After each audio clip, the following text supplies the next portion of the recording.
সমস্ত ইতিহাস প্রেমিকদের উদ্দেশ্যে বলছি, আজ এমন একটি গল্পে আমরা ডুবতে যাচ্ছি যেখানে দেখা যায় একজন চাপগ্রস্ত ভিক্টোরিয়ান ভদ্রলোক ঘটনাক্রমে এমন কিছু তৈরি করলেন যা আমরা সবাই পছন্দ করি বা কখনো কখনো অপছন্দও করি। তা হলো ক্রিসমাস কার্ড। কল্পনা করুন 1843 সাল, রানী ভিক্টোরিয়া সিংহাসনে বিরাজমান। ডিকেন্স সবেমাত্র তার আ ক্রিসমাস ক্যারল প্রকাশ করেছেন, আর আমাদের নায়ক হেনরি কোল ক্রিসমাসের চিঠিতে ডুবে যাচ্ছেন। সেই সময় পেনি পোস্ট সবেমাত্র চিঠি পাঠানোকে এক কাপ চায়ের চেয়েও সস্তা করে দিয়েছে। এর আগে একটি চিঠি পাঠাতে একদিনের মজুরি খরচ হতো। হ্যাঁ, কল্পনা করুন কারোর সাথে যোগাযোগ করতে $200 খরচ করছেন। পাগলামি, তাই না? বেচারা হেনরিকে শত শত চিঠির জবাব দিতে হতো। সেই সময় তো স্পাম ফিল্টার ছিল না। তার বদলে এই পাগল ব্যক্তি একটি দারুণ আইডিয়া পেলেন, যা শুধুমাত্র তখনই আসে যখন আপনি জীবনের সমস্যায় সম্পূর্ণ ক্লান্ত। তিনি আবিষ্কার করলেন ক্রিসমাস কার্ড। এইবার শুরু হয় অদ্ভুত কিছু ঘটনা। যেমন প্রথম ক্রিসমাস কার্ডে দেখানো হয়েছিল লোকজন মদ্যপান করছে এবং গরিবদের সাহায্য করছে। ভিক্টোরিয়ানরা এই মদ্যপানের দৃশ্য দেখে এত দ্রুত বিচলিত হয়েছিল, যা আপনার এগনগ ওভারডোজ ভাবার চেয়েও অনেক বেশি তাড়াতাড়ি। আর দাম 1 শিলিং। এটা যেন $8 দিয়ে কেনা একটা কাগজ যাতে লেখা মেরি ক্রিসমাস ফ্যাম। আরও শুনুন, লোকেরা এগুলো কিনেছিল, 400 জন কিনেছিল। বাকি 600টা কার্ড সম্ভবত খুব ফ্যান্সি ভিক্টোরিয়ান কাগজের জাহাজে পরিণত হয়েছিল। আর এখানেই ভিক্টোরিয়ানরা তাদের পাগলামির নমুনা দেখিয়েছিল।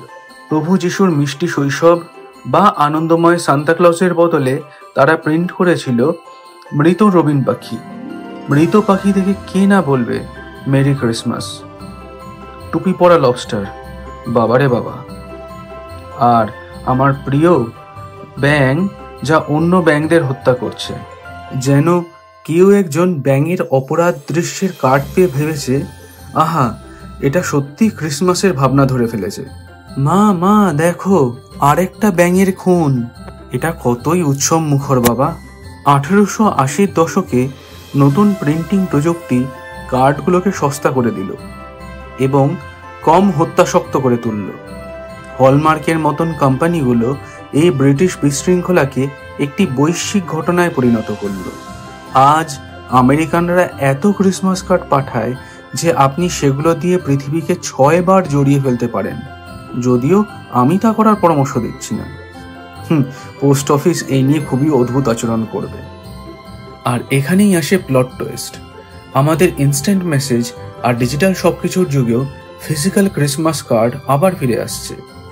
দেখা যাচ্ছে বিড়ালের মিম আর গ্রসারি লিস্টের মাঝে হ্যাপি হলিডেজ টেক্সট পাওয়ার চেয়ে মেল বক্সে একটা আসল কার্ড পাওয়া অনেক বেশি আনন্দদায়ক। বৈজ্ঞানিক তথ্য বলে, হাতে লেখা কার্ড পেলে আপনার মস্তিষ্ক ক্রিসমাস ট্রির মতন জ্বলে ওঠে। আপনার ফোনের নোটিফিকেশন কিন্তু তেমন না।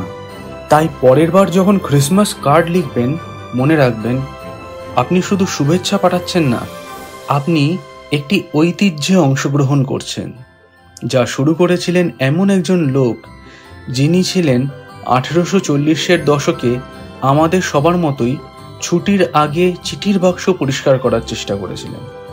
যদি ক্রিসমাসের এই অদ্ভুত ইতিহাস আপনাকে হাসিয়ে থাকে, তাহলে লাইক বাটনে ক্লিক করুন, যেভাবে একটি ভিক্টোরিয়ান ব্যাঙ। যাক, আপনি জানেন। ডিক ওয়ান স্টুডিওতে সাবস্ক্রাইব করতে ভুলবেন না আরও ঐতিহাসিক তামাশার জন্য। আপনার পাওয়া সবচেয়ে অদ্ভুত ক্রিসমাস কার্ডের কথা কমেন্টে জানান। বোনাস পয়েন্ট পাবেন যদি তাতে কোনো হত্যাকারী ব্যাঙ থাকে। আমার প্রিয় ইতিহাস প্রেমীরা, কৌতূহলী থাকুন, শুনতে থাকুন। আবার দেখা হবে আমাদের পরের ঐতিহাসিক অ্যাডভেঞ্চারে। Happy holidays.